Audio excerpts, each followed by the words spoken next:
Salut à tous et à toutes, j'espère que vous allez bien. On se retrouve dans cette vidéo pour faire un petit résumé des épisodes que je vous avais enregistrés de The Last of Us et qui ont été malheureusement perdus.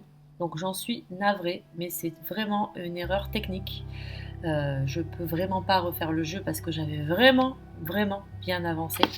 J'avais fait plus de 2 heures de jeu, donc si je reviens en arrière, ça m'oblige à refaire le jeu depuis le début parce que je ne peux pas remonter aussi loin dans les sauvegardes. Donc voilà, je m'excuse d'avance, mais en remplacement, je sais que c'est pas aussi bien qu'une vidéo de gameplay. Mais voilà, on va peut-être se faire un petit épisode résumé. Comme ça, je vous balance le reste en gameplay sans commentaire et voilà, ça vous permet de suivre les prochains épisodes en comprenant ce qui s'est passé auparavant. Voilà, je vous balance le générique et je vous balance le petit résumé juste après. Allez, on est parti.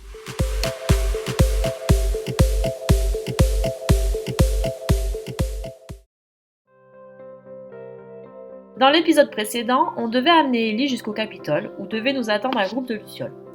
Sauf que voilà, en traversant la ville, un certain nombre de choses nous disaient que ça n'allait pas forcément se passer comme prévu, puisque Joël retrouve quelques corps sans vie de membres du groupe des Lucioles chargés de récupérer Ellie au Capitole. Et c'était bel et bien le cas, puisque une fois arrivés sur le lieu du rendez-vous, Tess, Joël et Ellie constatent que tout le groupe des Lucioles avait été tué. Tess s'acharne coûte que coûte à vouloir amener Ellie jusqu'au bout et fouille les corps sans vie à la recherche d'indices divulguant l'endroit vers lequel il comptait amener Ellie par la suite.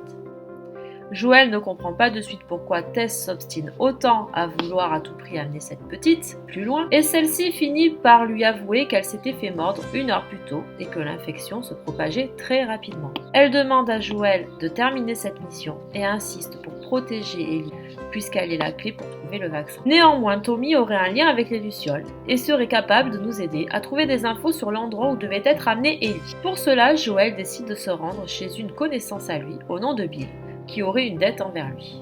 Il serait le seul à pouvoir lui fournir une voiture pour se rendre chez Tommy. Bill est un personnage au caractère très particulier. Il est parano et n'aime pas les étrangers. Et ça s'est vite observé car Bill pose des pièges un peu partout, au point de m'être moi-même laissé piéger, puisque me voilà suspendu au bout d'une corde, la tête à l'envers servant de déjeuner aux infectés. Ellie parvient à couper la corde et me libère et Bill finit par m'aider et nous escorte jusqu'à une de ses planques. Grâce à lui, j'ai pu récupérer un arc, un fusil à pompe et il m'a appris à fabriquer des bombes de matériaux.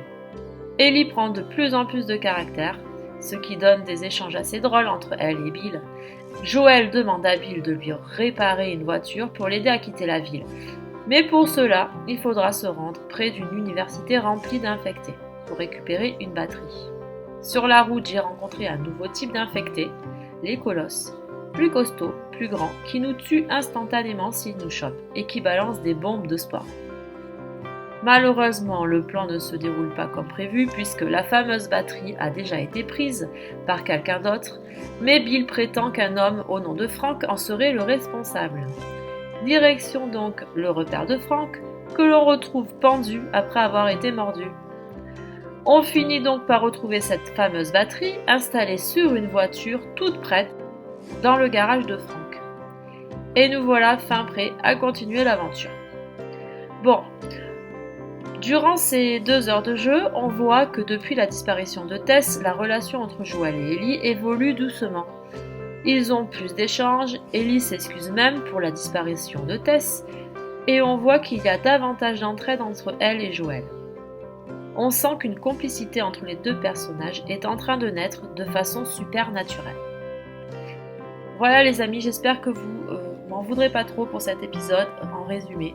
Je vous lâche la suite en suivant, comme ça on ne perd pas de temps. Et j'espère vous retrouver dans une prochaine vidéo.